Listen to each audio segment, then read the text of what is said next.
The following is a flash flood watch announcement from the National Weather Service. Flash flood watch now in effect from Monday morning through Tuesday morning. The flash flood watch is now in effect for southeastern Pennsylvania, much of New Jersey, all of Delaware, and northeastern Maryland. From Monday morning through Tuesday morning, showers and thunderstorms are forecast to bring periods of heavy rain to our region from Monday into Monday night. Rainfall totals of 1 to 2 inches are expected to be common, with local amounts up to 3 to 4 inches possible.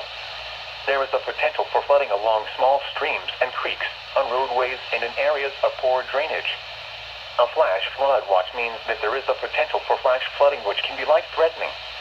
Heavy rain is expected to occur over a relatively short period of time. Rapidly rising flood waters may quickly inundate roadways and areas of poor drainage. Streams and creeks could leave their banks, flooding nearby properties. Please monitor the forecast, especially if you live in a location that is prone to flooding. Be prepared to take action if a flash flood warning is issued for your area.